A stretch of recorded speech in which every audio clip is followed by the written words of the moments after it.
Premiere league IPL 2026 का कारवां अब अपने उस पड़ाव पर पहुंच गया है जहां हर एक जीत और हार प्लेऑफ के समीकरणों को प्रभावित करने लगी है। 18 अप्रैल 2026 की दोपहर 3:30 बजे जब बेंगलुरु के ऐतिहासिक एम चिन्नास्वामी स्टेडियम में रॉयल चैलेंजर्स बेंगलुरु आरसीबी और दिल्ली कैपिटल्स डीसी की टीमें आमने सामने होंगी तो रोमांच अपने चरम पर होगा। एक तरफ वो टीम है जो अंक तालिका में टॉप पर अपनी जगह पक्की करना चाहती है, तो दूसरी तरफ वो टीम है जो अपनी खोई हुई लय को वापस पाने के लिए बेताब है। आरसीबी का विजय रथ, क्या घर में मिलेगी 5वीं जीत? रॉयल चैलेंजर्स बेंगलुरु के लिए ये सीजन अब तक किसी सपने जैसा रहा है। 5 मैचों में 4 जीत के साथ टीम अंक तालिका में दूसरे स्थान पर काबिज है। टीम की इस सफलता के पीछे सबसे बड़ा हाथ उनके नए कप्तान रजत पाटीदार का है। पाटीदार का तूफान। कप्तान पाटीदार ने न केवल नेतृत्व में परिपक्वता दिखाई है, बल्कि उनकी आक्रामक बल्लेबाजी 200 जोड़ रन ने विपक्षी गेंदबाजों की नींद उड़ा रखी है। कोहली का अनुभव।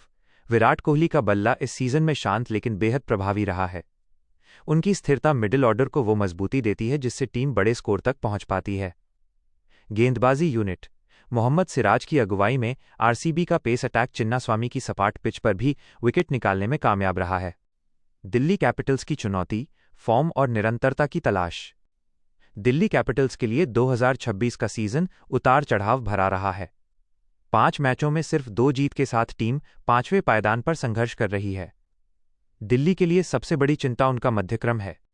बल्लेबाजी की विफलता। पिछले मैच में 213 रनों का पीछा करते हुए टीम का 189 पर सिमट जाना ये दर्शाता है कि दबाव के क्षणों में टीम बिखर रही है।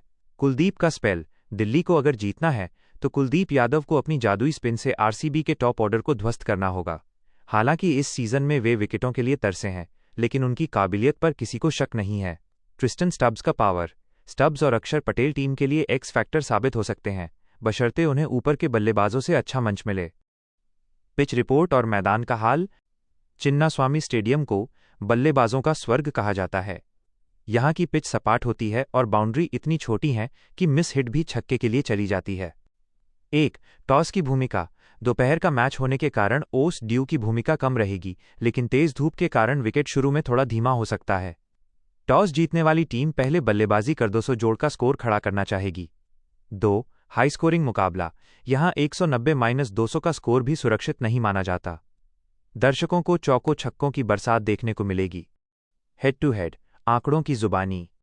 इतिहास गवाह है कि जब जब ये दोनों टीमें आपस में भिड़ी हैं, मुकाबला कड़ा रहा है। हालांकि पलड़ा बेंगलुरु का ही भारी है। विवरण। आंकड़े।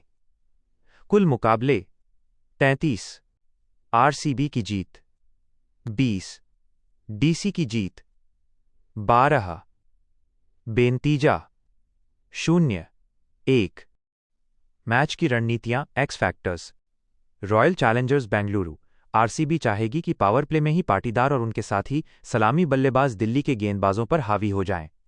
उनकी रणनीति स्पष्ट है, शुरुआत से ही दबाव बनाना और दिल्ली के कमजोर डेथ ओवरों का फायदा उठाना। दिल्ली कैपिटल्स, दिल्ली को अपनी गेंदबाजी की खामियों को सुधारना होगा। खासकर आखिरी 4 ओवरों में रन रोकने की चुनौती होगी। ऋषभ पंत, यदि खेल रहे हों, या कार्यवाहक कप्तान को अपने गेंदबाजों का रोटेशन बहुत सटीक रखना होगा। निष्कर्ष। कौन मारेगा बाजी?